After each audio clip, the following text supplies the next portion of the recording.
અરે છોટું હરણ, તારી તબિયત તો ખરાબ છે, પણ તારો પેલો જીગરી દોસ્ત ક્યાં છે જે તને ચોંટીને રહેતો હતો? ખબર નથી ક્યાં ગયો છે.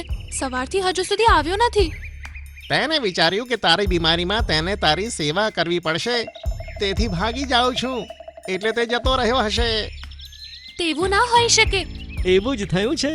મેં કહ્યું હતું ને કે સમય આવતા તને અમારી દોસ્તીનું મહત્વ સમજાશે. તે આ જ સમય છે. તેમની વાત સાંભળીને છોટું હરણના હૃદયને ઠેસ પહોંચે છે. દૂર ક્યાંક એક જંગલમાં છોટું નામનું હરણ રહેતું હતું, જેને જંગલમાં રહેતા રહેતા ખૂબ જ એકલાપણું લાગતું હતું. કેટલું મોટું જંગલ છે અમારું, તો પણ એક અજીબ એકલતાની અનુભૂતિ થાય છે. કદાચ મારું પણ કોઈ મિત્ર હોત.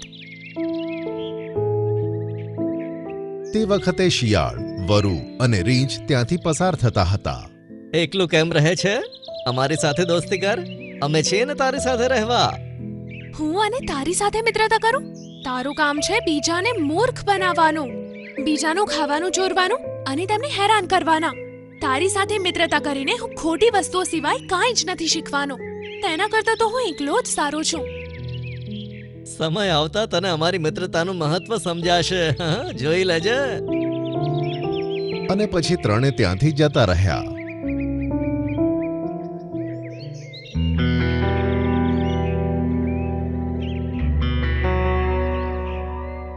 થોડી વાર પછી હરણને એક હાથી કે જે તેની જ ઉંમરનો હતો તેની સામે આવતો જોવા મળ્યો.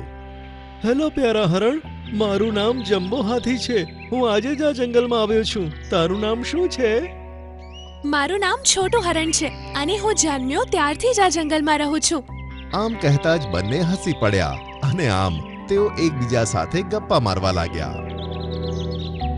છોટું હરણ, શું અહીંયા એવી કોઈ જગ્યા છે જ્યાં હું મારું ઘર બનાવી શકું? હા, આ જંગલમાં તેવી બહુ બધી જગ્યા છે. આવો મારી સાથે.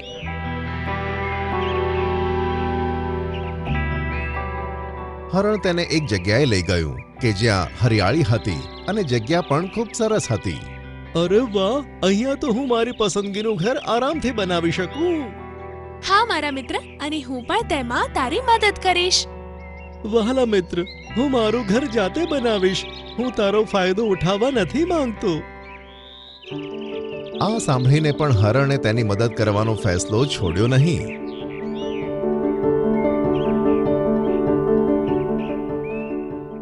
તે બંને જણાએ ઘર બનાવવા માટે સારી લાકડીઓ, મોટા મોટા પાંદડા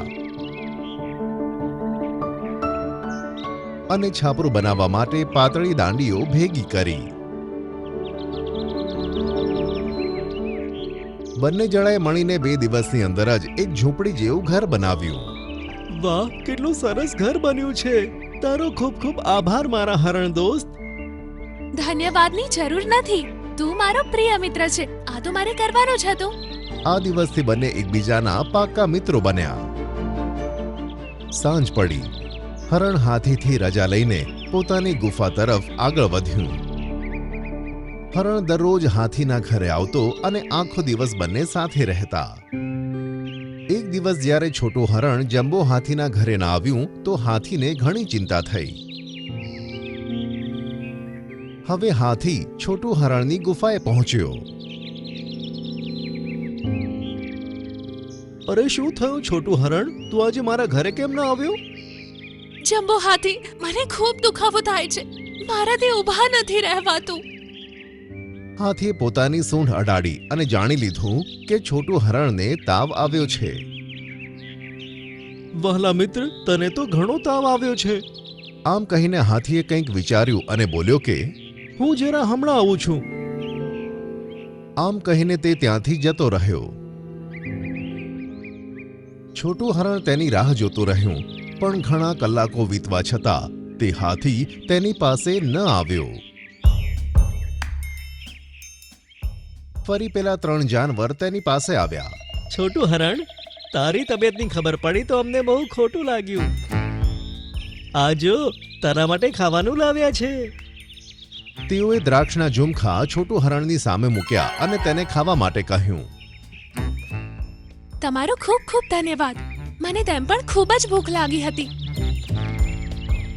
આમ કહીને તેણે દ્રાક્ષને ખાવાનું શરૂ કર્યું. અરે છોટું હરણ, તારી તબિયત તો ખરાબ છે, પણ તારો પેલો જીગરી દોસ્ત ક્યાં છે જે તને ચોંટીને રહેતો હતો? ખબર નથી ક્યાં ગયો છે. સવારથી હજુ સુધી આવ્યો નથી. તેને વિચાર્યું કે તારી બીમારીમાં તેને તારી સેવા કરવી પડશે, તેથી ભાગી જાઉં છું. એટલે તે જતો રહ્યો હશે. તેવું ના હોઈ શકે. એવું જ થયું છે. મેં કહ્યું હતું ને કે સમય આવતા તને અમારી દોસ્તીનું મહત્વ સમજાશે. તે આ જ સમય છે. તેમની વાત સાંભળીને છોટું હરણના હૃદયને ઠેસ પહોંચે છે. ધીરે ધીરે સાંજ પડી અને હાથીનો તો કોઈ અતોપતો નહોતો અને હરણના સ્વાસ્થ્યમાં પણ સુધારો ન થયો. બીજા દિવસે સવારે ફરી પેલા 3 જણા હરણની ગુફાએ આવ્યા અને તેના માટે સંતરા લઈ આવ્યા.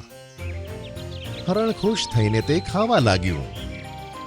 તેને પસ્તાવો થઈ રહ્યો હતો કે જે જાનવરોને તે ખરી ખોટી સંભળાવતો હતો, આજે તે જ જાનવરો તેને કામ આવતા હતા.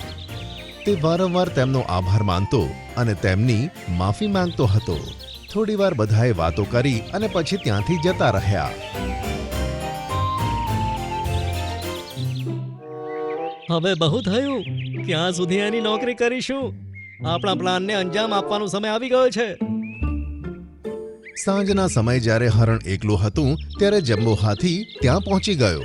તેને જોતા જ છોટું હરણને તો ખૂબ જ ગુસ્સો આવી ગયો. શું જોવા આવ્યો છે તું અહીંયા? કે હું જીવતો છું કે મરી ગયો છું?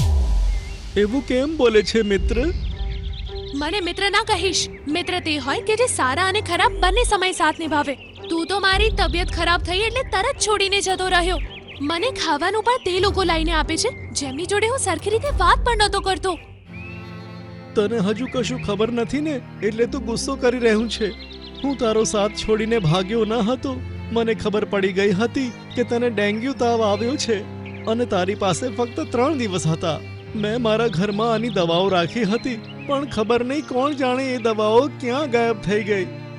મારા પાસે સમય ઓછો હતો. જો હું તને કહેવા માટે આવત ને તો ઘણું મોડું થઈ જાત. તેથી હું જૂના જંગલે ગયો હતો. ત્યાંથી હું તારા માટે 2 દિવસ મુસાફરી કરીને આ જડીબુટ્ટીઓ લાવ્યો છું. અને ખાઈ લે દોસ્ત. જો સવાર સુધી તારો તાવ ન ઉતર્યો ને તો હું મારો સારો મિત્ર ગુમાવી દઈશ. આ સાંભળીને છોટું હરણની આંખોમાંથી આંસુ આવી ગયા. તેણે તે જડીબુટ્ટી ખાઈ લીધી. મને માફ કરી દે જંબો હાથી કે હું તારી મિત્રતા ઉપર શંકા કરીને બેઠો. વિશ્વાસ કર, તને ફરીથી અહીંયા જોઈને હું ખૂબ જ ખુશ થયો છું. તે બંને જણાએ ઘણા સમય સુધી વાતો કરી અને છોટું હરણ પછી ઠીક થઈ ગયો. અરે વાહ! જો મારા મિત્ર, હું એકદમ ઠીક થઈ ગયો. તે પોતાના પગ ઉપર ઊભો રહ્યો અને ઉછળકૂદ કરવા લાગ્યો. તે ગુફામાંથી બહાર આવ્યા જ હતા કે તેમને તે 3 જણા અને શેરસિંહ જોવા મળ્યા.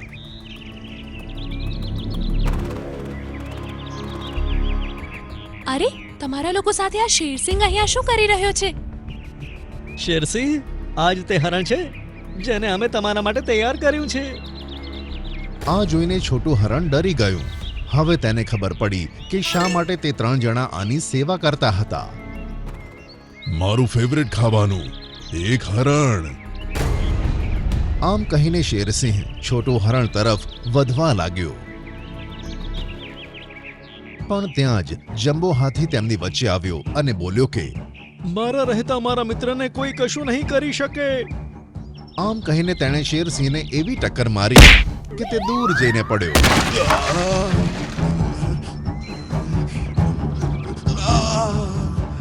તમે લોકોએ મારી ઇન્સલ્ટ કરવા માટે મને બોલાવ્યો હતો. ના ના શેરસિંહ, આવું નથી. અમે તો તમને ખાવાનું ખવડાવવા માંગતા હતા. એક હાથીની ટક્કર ખાવા લાવ્યા હતા મને. તમારી તો. આમ કહીને શેરસિંહે તે 3 જણા પર હુમલો કર્યો, પણ તે 3 જણા બૂમ પાડતા પાડતા ભાગી ગયા. છોટું હરણ અને જંબો હાથી આ જોઈને ખૂબ જ ખુશ થયા અને હંમેશની જેમ એક સાથે ફરવા નીકળી પડ્યા.